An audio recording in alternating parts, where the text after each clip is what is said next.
Hola, bienvenidos a una explicación de biología para cuarto de la ESO. Hoy vamos a explicar las pruebas de la evolución. Vale, cuando hablamos de las pruebas evolutivas, hablamos de evidencias de que esas teorías que plantean los darwinistas y los neodarwinistas son reales. Entonces vamos a estudiar un total de 6 evidencias. La primera de ellas van a ser las llamadas pruebas anatómicas. ¿Qué son estas pruebas anatómicas? ¿En qué se basan? Se basan en el análisis de la anatomía de esqueletos de seres vivos y que permite intuir si hay un ancestro común. Bien, veamos. Cuando comparamos el esqueleto de diferentes especies animales, un caballo, un delfín, un ser humano, los científicos pueden comprobar que algunas de sus partes están constituidas por piezas muy similares. A eso lo llamaremos órganos homólogos. Pero antes de verlo, vamos a ver otro tipo de órganos que a veces nos pueden confundir. Son los que llamamos órganos análogos.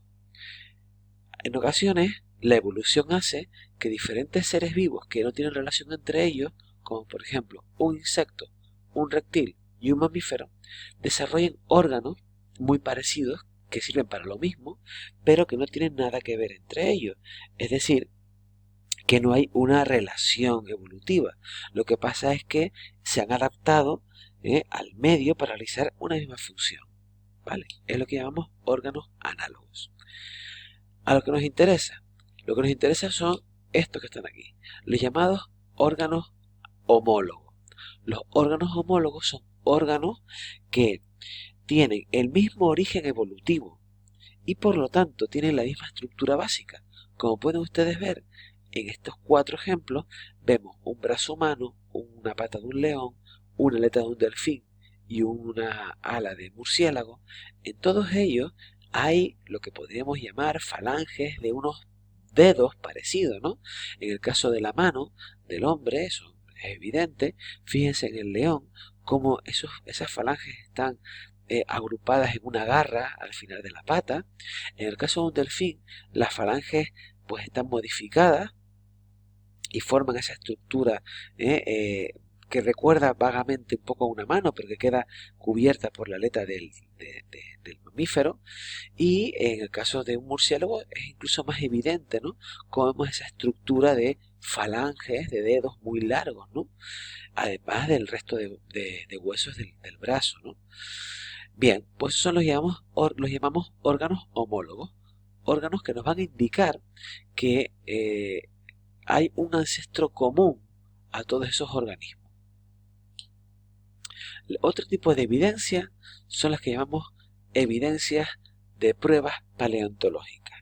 Todos sabemos que la paleontología es una ciencia que estudia los fósiles, ¿de acuerdo? Bien, pues en ocasiones podemos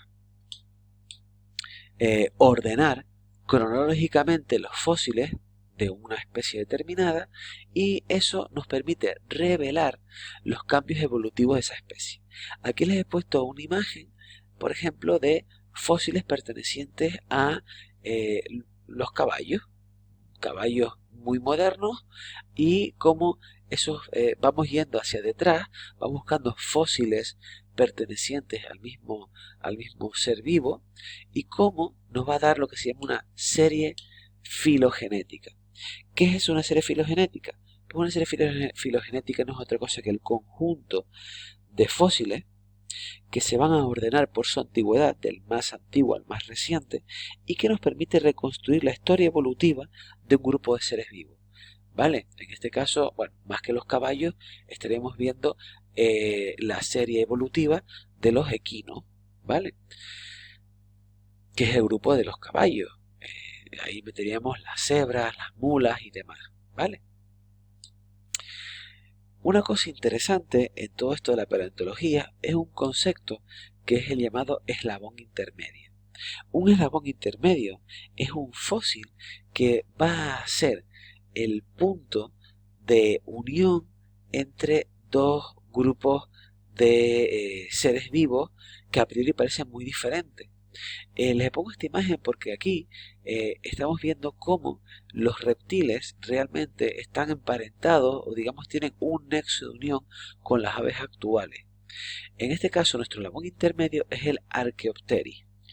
Las aves vienen de un grupo de reptiles donde meteríamos ahí a los velociraptors, ¿vale? Pues ese velociraptor en un momento determinado, ¿vale? Pues va a generar lo que llamamos un eslabón intermedio, que es el Archaeopteryx, ¿de acuerdo? Vale, pues son cuestiones interesantes a tener en cuenta cuando hablamos de la paleontología. Serie filogenética, colección de fósiles desde los más antiguos a los más recientes que nos indica cómo ha ido cambiando esa especie, y eslabón intermedio.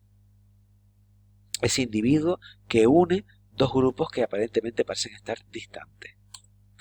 Bueno, otra evidencia de la evolución son las llamadas pruebas biogeográficas. Estas pruebas biogeográficas están basadas en la deriva continental.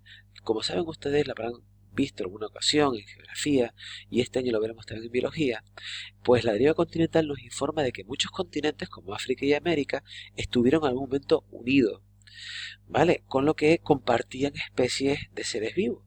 Cuando los continentes empiezan a separarse, pues esa población primitiva de seres vivos empieza a disgregarse, a aislarse y a producirse un fenómeno de especiación. Hoy en día, por ejemplo, sabemos que la familia de los camélidos se diversificó adaptándose a los hábitats diferentes, y eso constituye una prueba biogeográfica más de la evolución. Es decir, vemos por ejemplo como en Sudamérica, en la cordillera andina, en la costa pacífica, vemos pues que muchos animales como la llama, la alpaca, el guanaco, la vicuña son camélidos que realmente tienen un ancestro común, tienen algo en común con los dromedarios y con los camélidos de Asia y África, ¿vale? El camello bactriano. Bueno, pues eso es una prueba más de que la afinidad de especies, la presencia hoy en día de especies que son afines entre ellas, que mantienen una relación evolutiva entre ellas, pues es una prueba de que en un momento dado hubo un ancestro común, una evolución. Otra evidencia evolutiva son las pruebas embrionarias. Las pruebas embrionarias o embriológicas van a ir en el sentido de que se observan muchas similitudes iniciales en los estadios iniciales de embriones.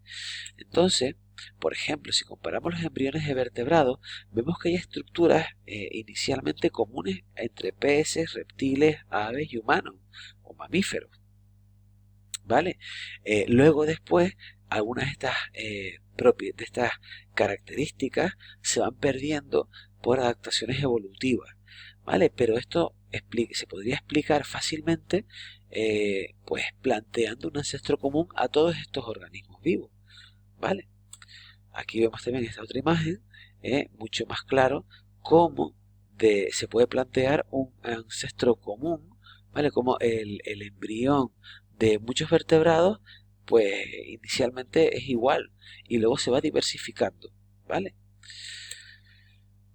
Las evidencias evolutivas también pasan por las pruebas moleculares. Las pruebas moleculares, pues bueno, como su nombre indica, nos hablan de la similitud de cierto tipo de moléculas. ¿De qué moléculas? Pues principalmente de las proteínas o ADN.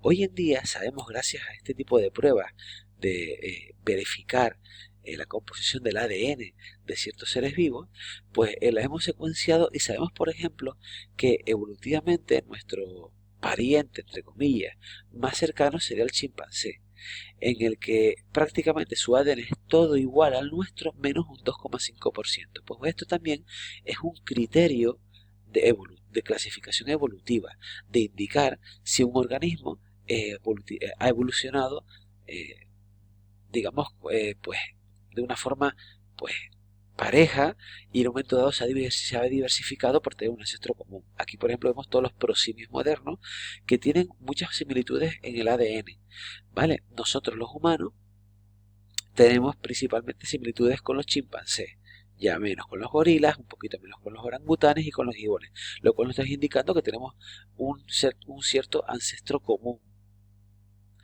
Bueno, pues estas son las 5 pruebas o evidencias de la evolución que respaldan las teorías neodarwinistas. ¿De acuerdo? Bueno, espero que lo hayan entendido. Un saludo. Hasta luego.